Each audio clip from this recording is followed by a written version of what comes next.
Pan card நம்ம எல்லார்கிட்டயுமே இருக்கும். இன்னைக்கு தேதிக்கு நீங்க எந்த ஒரு டிரான்சாக்ஷன் பண்றதா இருக்கட்டும், இல்ல ஏதாவது ஒரு ஹோட்டல்ல போய் ஸ்டே பண்றதா இருக்கட்டும், இந்த மாதிரியான விஷயங்களுக்கெல்லாம் பேன் கார்டு நெறைய இடங்கள்ல கேட்குறாங்க.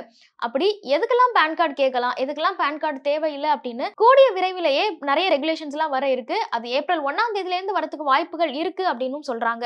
ஸோ அப்படி டிராஃப்ட்ல இருக்கிற ரெகுலேஷன்ஸ் என்னலாம், எதெல்லாம் இம்ப்ளிமெண்ட் ஆகுறதுக்கான வாய்ப்புகள் இருக்கு அப்படிங்கிறது தான் இந்த வீடியோல டீட்டெயிலா பார்க்க போறோம். முதல் ரெகுலேஷன் என்ன அப்படின்னா, நம்ம கேஷ் டிரான்சாக்ஷன் பண்றதுக்கான அந்த பேன் கார்டு யூசேஜ். சோ பொதுவாவே இப்ப இருக்கிற சிச்சுவேஷன்ல நீங்க 10 லட்சம் ரூபாய்க்கு ஒரு டிரான்சாக்ஷன் பண்றீங்க, இல்ல அதுக்கு மேல டிரான்சாக்ஷன் பண்றீங்க அப்படின்னா கண்டிப்பா உங்களோட பேன் நம்பரை கேட்பாங்க.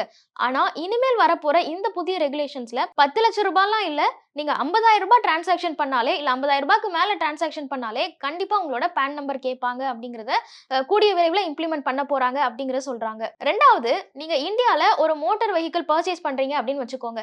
5 லட்சம் ரூபாய்க்கு மேல அந்த மோட்டார் வெஹிக்கிள் போகுது அப்படின்னா கண்டிப்பா நீங்க உங்களோட பேன் நம்பரை கொடுத்து தான் உங்களால பில் பண்ண முடியும். இதுல தான் ஒரு மாற்றம் கொண்டு வர போறாங்க.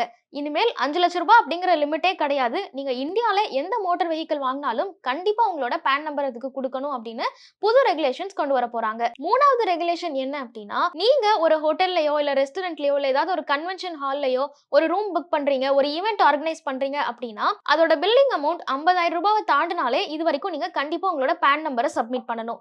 ஆனா இப்போ கொண்டு வர போற புதிய ரெகுலேஷன்ஸ்ல அந்த 50,000 ரூபாய் அப்படிங்கிற அந்த பெஞ்ச்மார்க்கை 1 லட்சம் ரூபாய் அப்படின்னு எக்ஸ்டெண்ட் பண்றாங்க. சோ இது பெரும்பாலும் ஈவென்ட் பிளானர்ஸா இருக்கட்டும், இல்ல இந்த ஹாஸ்பிட்டாலிட்டி செக்டர்ல இருக்கிறவங்களா இருக்கட்டும், அவங்களுக்கு ஒரு மிகப்பெரிய ரிலீஃபா இருக்கும். ஏன்னா 1 லட்சம் ரூபாய் அப்படின்னு அந்த பெஞ்ச்மார்க்கை அதிகப்படுத்தும் போது சின்ன சின்ன எக்ஸ்பென்சஸ்க்கும் அவங்க பேன் நம்பரை கொடுத்துட்டே இருக்கணும் அப்படிங்கிற தேவை அவங்களுக்கு இருக்காது.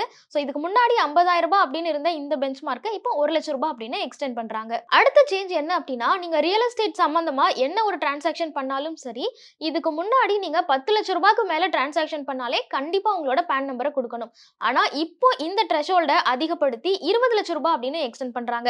20 லட்சம் ரூபாய்க்கு மேல நீங்க ரியல் எஸ்டேட் சம்பந்தமா ப்ராப்பர்ட்டி வாங்குறதா இருக்கட்டும், இல்ல விற்கிறதா இருக்கட்டும், இல்ல கிஃப்டா யாருக்காவது நீங்க எழுதி கொடுக்கறதா இருக்கட்டும், அடமானம் வைக்கிறதா இருக்கட்டும், ரியல் எஸ்டேட் சார்ந்து என்ன ஒரு டிரான்சாக்ஷன் பண்ணாலும் சரி, அது 20 லட்சம் ரூபாவை எக்ஸிட் பண்ணும்போது நீங்க உங்களோட பேன் நம்பர் கொடுத்தா போதும். சோ இதெல்லாம் தான் சென்ட்ரல் போர்ட் ஆஃப் டைரக்ட் டாக்ஸஸோட டிராஃப்ட்ல இருக்கிற முக்கியமான ரூல்ஸ் அப்படின்னு சொல்லப்படுது. இது எல்லாமே இப்ப நம்ம சொன்ன மாதிரி டிராஃப்ட்ல தான் இருக்கு. இன்னும் எதுவுமே நடைமுறைக்கு வரல. ஆனா கூடிய சீக்கிரமே இதோட பாசிட்டிவ்ஸ் அண்ட் நெகட்டிவ்ஸ் எல்லாத்தையும் கம்ப்ளீட்டா அனலைஸ் பண்ணி இதை இம்ப்ளிமெண்ட் பண்ணுவாங்க அப்படின்னு சொல்றாங்க.